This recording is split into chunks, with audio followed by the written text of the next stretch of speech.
Assalamualaikum warahmatullahi taala wabarakatuh. Para sahabat sekalian, saya Rahman Suramdani, pendamping sosial di Kota Bandung. Pada kesempatan kali ini saya ingin sedikit berbagi terkait dengan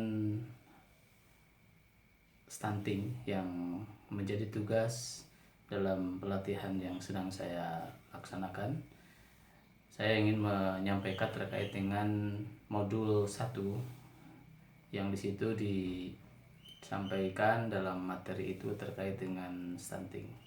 Baik, sahabat sekalian, saya juga ini mudah-mudahan menjadi sebuah bahan materi yang menjadi bagian daripada bekal para KPM khususnya terkait dengan stunting, dikarenakan memang hasil riset kesehatan dasar pada tahun 2018 menunjukkan bahwa 30,8% balita mengalami stunting, walaupun pada tahun 2019 stunting menjadi 27,7%. Angka tersebut masih jauh dari target nasional yang ingin menjadi 14% pada tahun 2024. Kasus stunting ini terjadi hampir di seluruh Indonesia dan seluruh kelompok sosial ekonomi.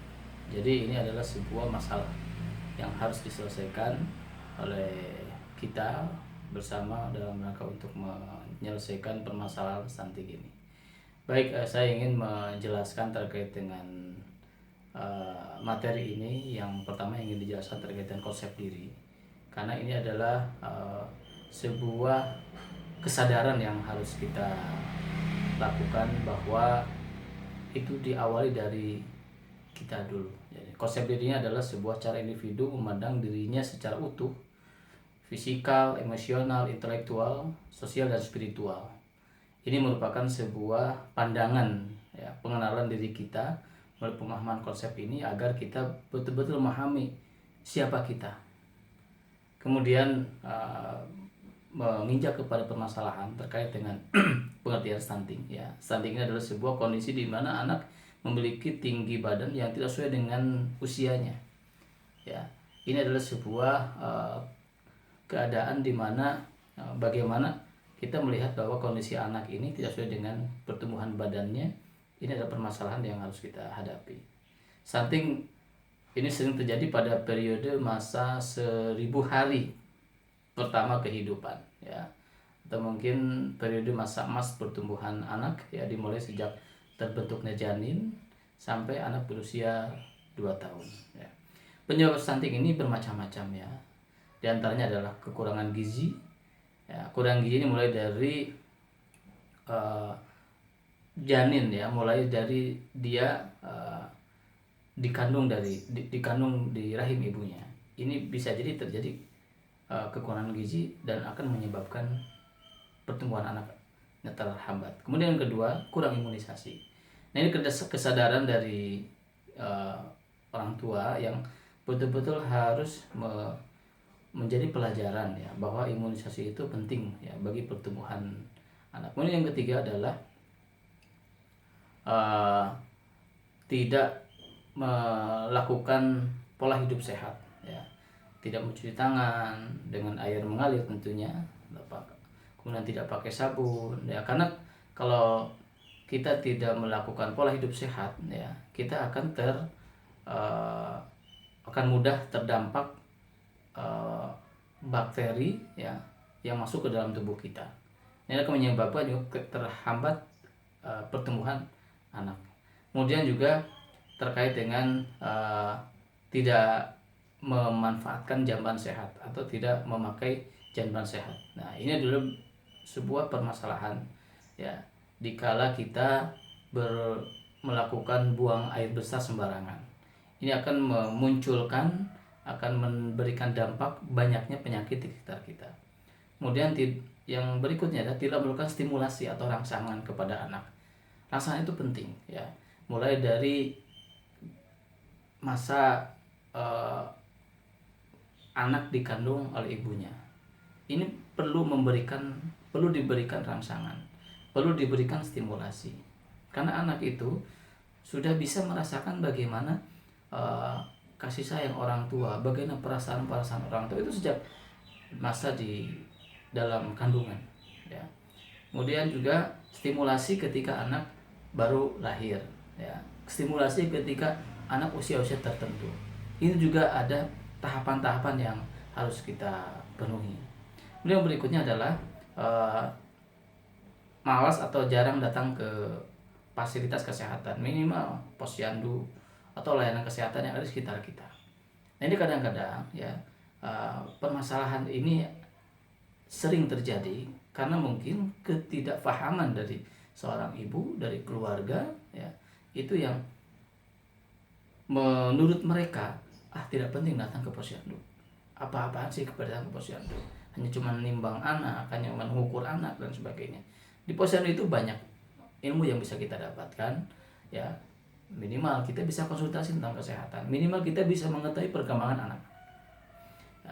Nah, dampak dari stunting ini, saudara sekalian, sahabat sekalian, ini adalah merupakan sebuah ancaman utama yang terhadap kualitas pertumbuhan manusia yang seharusnya mereka hidup secara normal.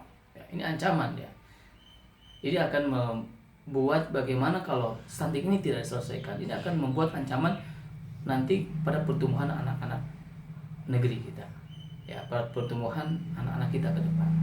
Ya, ini dampaknya tentu akan berefek kepada masa depan mereka. Ya, dan ini bisa jadi stunting ini akan membuat, ya, anak-anak kita ketika tumbuh terhambat, ini bisa jadi terjadi kepada kematian. Nah, salah satu dampak stunting ini adalah diantaranya gagal tumbuh. Ya, kondisi anak yang ditandai dengan kenaikan berat badan yang tidak sesuai, tidak seimbang, maka mereka akan membuat gagal tumbuh. Kemudian gagal kembang, ya, perkembangan otak, ya, perkembangan kemampuan itu juga akan berdampak dari stunting ini. Kemudian yang berikutnya adalah gagal metabolisme.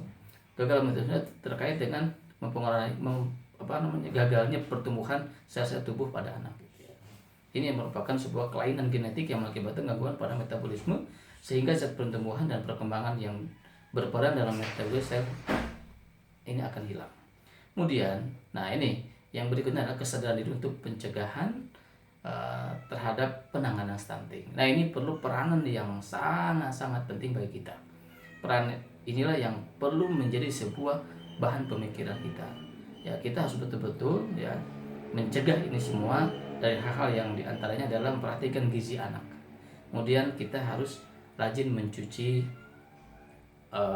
tangan dengan air yang mengalir dengan sabun, ya, pola hidup sehat lah gitu kan. Kemudian kita harus buang air besar di tempat yang layak, ya, kita mempunyai jamban yang layak.